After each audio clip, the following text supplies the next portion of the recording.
Before My Heart Gives Out by Kira18 on AO3. Chapter 6 Ticking Time Bomb. What do you mean he's dying? Aizawa couldn't help the anger he felt as Tsukauchi told him about the newly acquired information. Aizawa, you need to calm down, you're still healing. The nurse glared at me enough when I asked to see you. The detective murmured softly, slowly helping the man back down into the hospital bed. It had been 2 days since the incident. The doctors were baffled by Aizawa's arrival. They informed him that if he had been brought in just a few seconds later, he'd be dead. Sting's venom was known to be highly lethal. Shadow had saved his life. How can he be dying? A dying man wouldn't have the energy or power to do what he does every day. Aizawa asked him again, his voice quieter now, solemn. He just couldn't believe it. Didn't want to. Yes, the Vigilante was a pain in the ass. The boy was a problem child. Yet, that's all he was in the end. A child. He didn't deserve this. The EMT that spoke to me has a quirk that allows her to see a person's health status. All the information she was able to provide was that the kid was dying. She explained it as though it would take a couple years, but he was indeed dying. Do you? Aizawa paused, mulling the question in his mind a little bit. Do you think that's why he's a vigilante? That was the question, wasn't it? The fact that the kid, this dying kid, put his life on the line every day to save others. I guess we're gonna have to ask him ourselves. Aizawa nodded. The detective was right. This wasn't something they could guess. The kid seemed more of a mystery to them every day. Every time he thinks he's starting to figure the kid out, something comes up and he finds himself digging deeper. Just what the hell has this kid been through? Whatever was going to happen next, Aizawa needed to find a way to thank the problem child. He wouldn't be here if it wasn't for him, after all. Izuku thanked whatever genius created the speaking option on his phone as he scrolled through his newsfeed. He was oddly surprised at how many times his name had been mentioned in the past few months. When he first started out as a vigilante, the public was in uproar. People feared and mistrusted him. However, as time went by, the people had grown to rely on him. He was surprised at the amount of support he got from the public. People put their faith in the vigilante, and their faith in him to be there when they needed him, to save them. As time went by, cries of help, of random pleas were turning into shouts of his name. Shouts for him to come. Somehow, they knew that he would hear them, and that he'd try his damn best to get there. It warmed his heart every time someone called him their hero. He knew he was far from a true hero. He was an outlaw, a criminal. The government saw him nothing more than a mere villain. Yet it was all worth it. The feeling he gets every time he saves someone. His mother sacrificed herself for him that night. He was going to make damn sure it was not for nothing. He hoped that, wherever she was now, that she was looking over him, a proud smile on her face. Probably a worried one, too. Yet, a proud one, nonetheless. It saddened him, the way the memories were close to fading away permanently. He couldn't remember his mother's voice, yet he could remember her smile perfectly. It was one of the only things he remembered from the world, from the days before his world was completely plunged into darkness. He didn't mean to space out again. It felt like life wasn't on his side these days. When was it ever, anyways? He sighed as he realized that he had probably taken a wrong turn on his way to work. Asking for quick directions from passerbys, he walked towards the coffee shop, hoping that today wouldn't be a busy day. Life could never let him catch a break, can't it? He huffed dramatically as he tried to sneak into one of the bathroom stalls, trying his hardest not to bring the villain's attention towards him. It was a relatively slow day. He was preparing Shinsou's casual coffee when the front door burst open. a masked villain, rushing into the shop and taking the first person he laid eyes on as a hostage. It just had to be Shinsou, didn't it? Why was this his life? Quietly, backing away from the counter, he did his best to run into the bathroom and change into his costume. He tried to ignore the pain of guilt he felt at leaving the customers and Shinsou alone with the guy. He needed to suit up, though. Izuku was glad he always brought it with him. You never know when a psychopath was going to take your friend as a hostage, right? Yeah, that was totally normal. Making quick work of changing, he quietly made his way back, taking a peek around the corner as he assessed the situation before him. The robber had one of his hands over Shinsou's mouth, as the other held a gun to Shinsou's head. There goes Shinsou's chances of using his quirk, Izuku thought bitterly. Sirens could be heard outside. The police was surely chasing the guy when the bastard decided that adding armed hostage taking to his sentence was rational. Izuku took the time to scan the guy's figure. The man's posture was stiff, clearly on high alert and desperate. Fighting him now was going to be tricky. A cornered man was a dangerous one. Izuku could probably take the guy out fast, but Shinsou's life was on the line, and he wasn't going to rush in without thinking it through. Izuku swallowed down his anxiety at the thought of his friend's situation. The guy before him didn't seem to have any physical quirk, if his choice of weapon and lack of mutation was any indication. The guy probably had some kind of mental or passive ability. His questions were answered when the door of the store seemed to rattle slightly, only to swing open a couple seconds later. So, some kind of telekinesis. It seemed like the guy was getting ready to take off. Having acquired a hostage, all he needed to do was walk out. All Izuku needed to do was wait for the right moment and ambush him. However, Shinsou appeared to have a death wish as he suddenly kicked the guy's knees. The villain howled in pain as he cursed loudly, panic and anger overriding his features as he aimed the gun at Shinsou. Izuku could practically feel the moment Shinsou realized his mistake. Before he could think better of it, his feet were moving, quick dashing towards the pair. He tackled the villain to the ground, not even noticing the sound of the gun as it went off. Too busy pinning the villain down and restraining him to see the look of horror that was etched on Shinsou's face. Not that he could see it, anyways. Getting back up to his feet and admiring his work, the villain was strangely easy to take down. He didn't even realize that he was moving until he was on him. Yet he couldn't help the feel like he was forgetting something.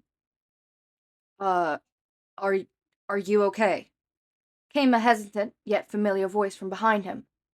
Izuku turned around to face him, his face emancipating a gasp from the teen in front of him.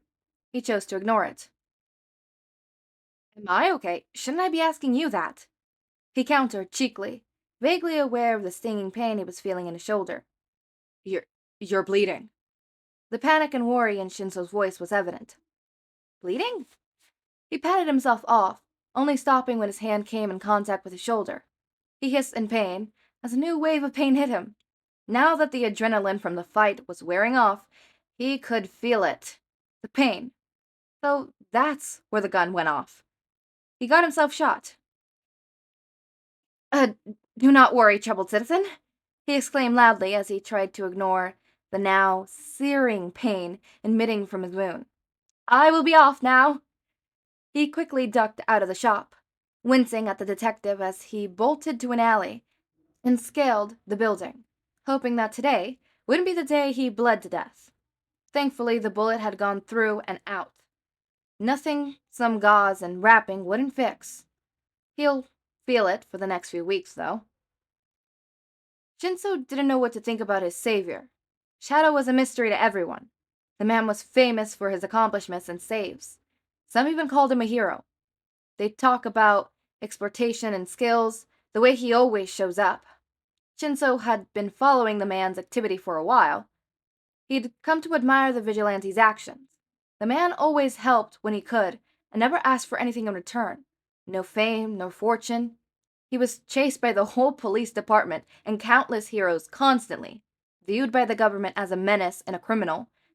Yet the man, boy, from the vaguely familiar voice he heard today, kept going out there and trying to save people. Today, he saw it firsthand, the way Shadow practically threw himself in the line of fire, literally in this case, just to save a random guy from getting shot, just to save him. He even got shot. However, this didn't mean that Shinsou supported vigilantism.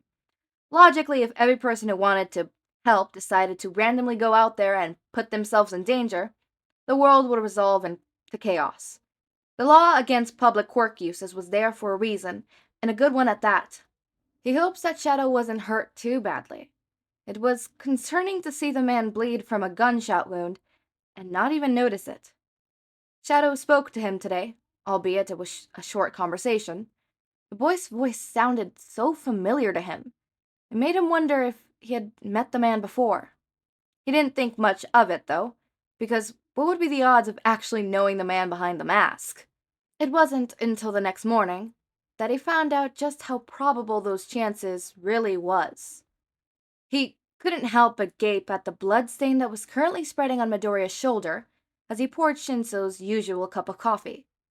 He kept a close eye on his friend that day, watched the way the boy would wince every time he lifted his hand too much or held something particularly heavy. His mind was quick to form conspiracy theories, each one having a perfectly logical explanation for Midoriya being injured on the exact place Shadow was shot. Yet nothing seemed to really explain why. Izuku couldn't be Shadow, right? The kid was blind, for God's sakes. How could he possibly be the roof-jumping, crime-fighting, ass-kicking badass that went out every night? He decided to let it go for now. He was running on one cup of coffee after a particularly bad all-nighter. His insomnia just made him paranoid. Yeah, that was it. This, however, did not prevent him from keeping a close eye on Izuku for the next few weeks. It only now occurred to him how much he wasn't noticing before. He'd seen the way Midoriya's movements somehow always seemed strained. The days when he'd come from a slight limp or a bruised face, covering multiple gashes or injuries with long sleeves and his usual worn-out black hoodie. Every time he would ask the teen, Izuku would shrug and make some sort of lame excuse. Things like, "I fell down the stairs," or "I tripped." That was coming from the kid that seemed to see better than Shinsou himself, despite being blind. He also realized how he knew little to absolutely nothing about the green-haired barista. The boy in question never talked about his own private life. It made Shinsou feel like the friendship was really one-sided.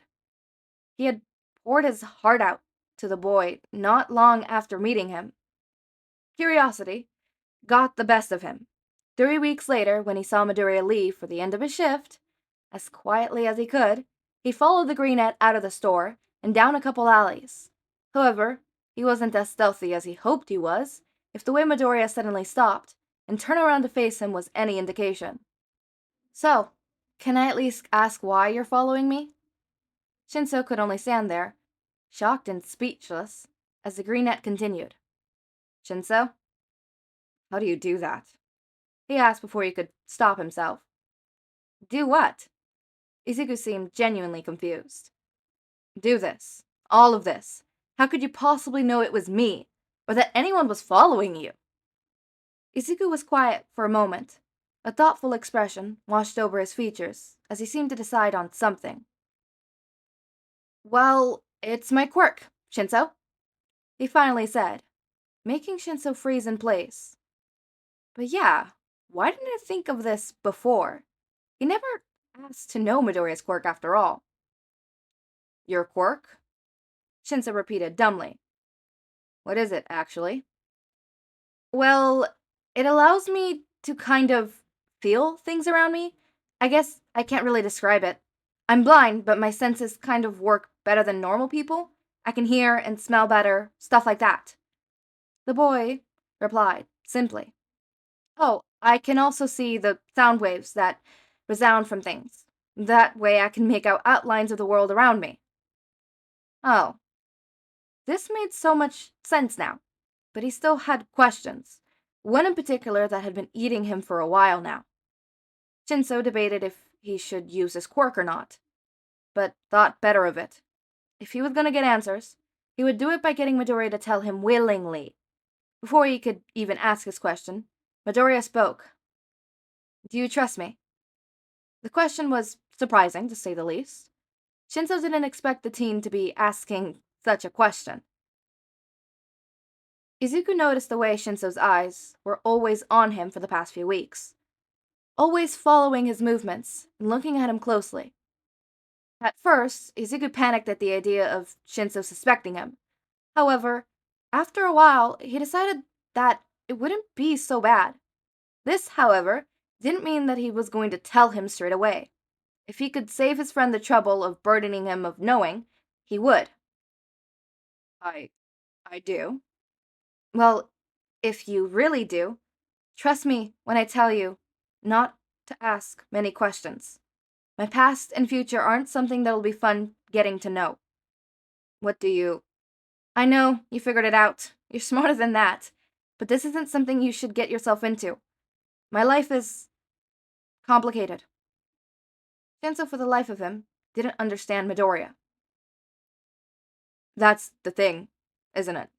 I trust you, Midoriya, but you don't trust me. He paused, frustration and anger welling up inside of him.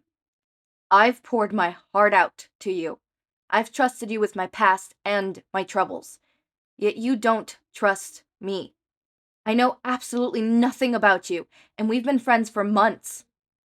Shinsou, you don't understand. Then tell me! Make me understand, Midoriya! He yelled, his emotions getting the better of him. Shinsou, you're Shadow, aren't you? You saved me at that shop that day. You've been saving so many people, so... Why? Why are you doing this? I can't... No. It's not right. It's not right for you or for me. You should stay away from me, Shinsou. Trust me, just stay away. What are you talking about? You were my first friend. The first person to ever look at me and see more than just a villain. How do you expect me to just walk away? Because it's too hard, okay? It's... The smaller boy broke into sobs as he failed to compose himself. What's hard? Explain to me, Midoriya! Midoriya removed his glasses, his milky emerald eyes, looking straight at Shinsou, seemingly staring right through him. He could see the way the boy seemed to compose himself, his demeanor doing a 180, his emotions disappearing from his features, and leaving a break expression in its stead. Use your quirk on me, Hitoshi. The use of his first name only served to make the request that much more serious. My quirk. Why? Just do it. Ask me whatever you want. His voice was devoid of any emotion. It felt like he was talking to a puppet.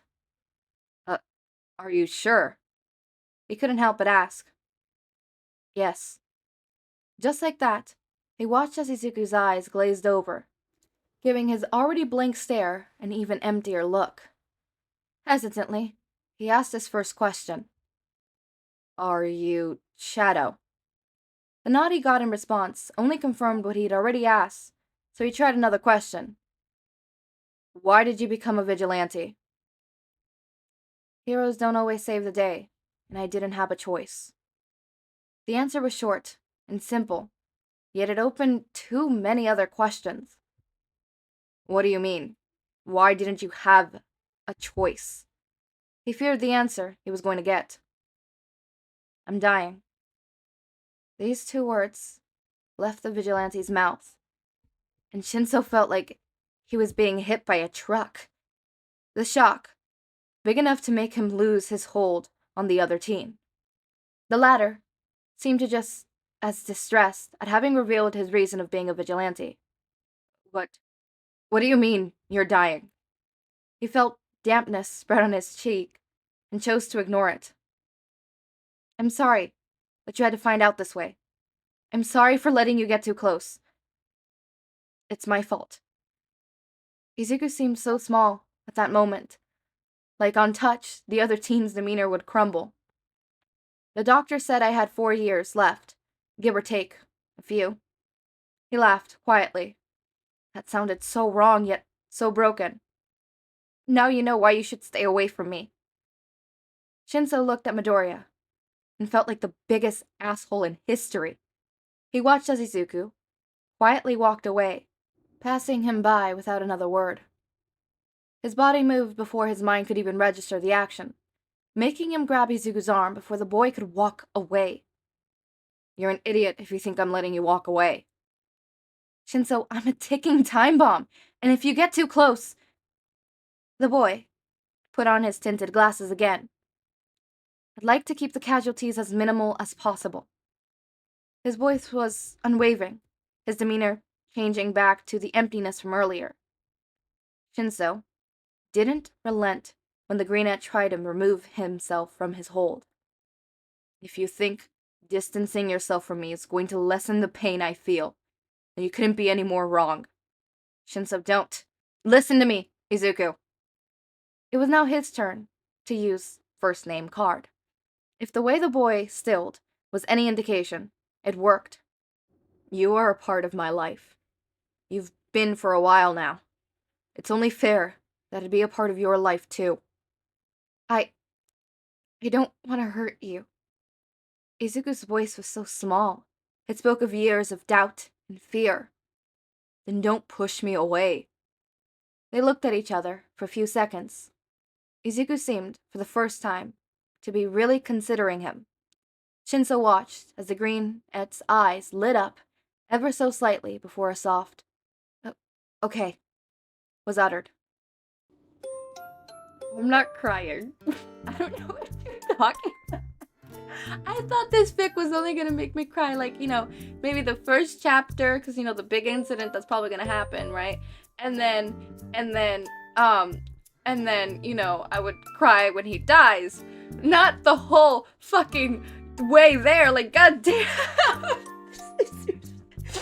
The fucking tears is making me sprout. I wanna talk. Okay, here's my notes. I can't say this really funny, silly note anymore because I'm sad. Funny, silly little note. I always love the trope of like, oh, I got shot. Haha. Funny. I didn't even know. I can't. I'm so sad. I'm sorry. I'm trying to laugh to make myself happy, but the tears, they're like, I'm fighting the tears. It's literally like the dam. It's about to break. There's little cracks and there's little sprouts that are coming out. Okay. Funny, haha. Oh no, I got shot. Wait, I got shot? I didn't even notice. I don't feel the pain. Oh, the adrenaline's going away. Ow, fuck, that hurts like a bitch. Okay, I want to talk about the whole Shinsou finding out. When Shinsou was like, what are the chances, right? My whole thought was, the chances of you knowing Shadow in real life are low, but not zero. You know that one TikTok trend? Yeah, that one. So obviously Shinsou finds out. Now I have to talk about the fight. I'm gonna start sobbing. I've been trying to hold it back. Okay. Whew. Alright, we're breathing. So the fight.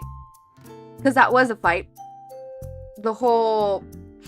You don't trust me, and then, it's better that you don't know. I understand both points. Obviously, Shinsou feels like, okay, Izuku's pushing me away.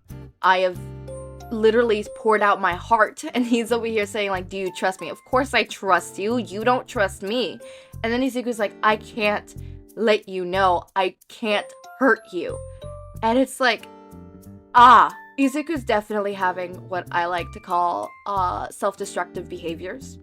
He's basically pushing Shinsou away because he doesn't want to hurt Shinsou when he inevitably dies, right? But what Izuku doesn't realize is all he's doing is...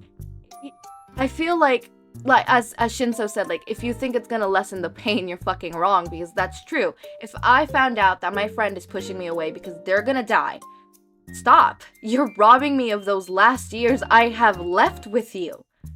Like, stop it. I don't care if you're terminally ill and you're gonna die soon. That does not mean I want to stop being your friend, or I appreciate the fact that you're trying to stop me from being your friend just to save me the pain of you dying. It's gonna hurt much more when I find out that you died and I wasted those maybe 2 years we had left together. You know, it's the same thing with Shinsou stuff, right? But I understand both viewpoints. I understand Shinsou's, and I also understand Izuku's. He doesn't want to have Shinsou be in pain. He cares about Shinsou, obviously.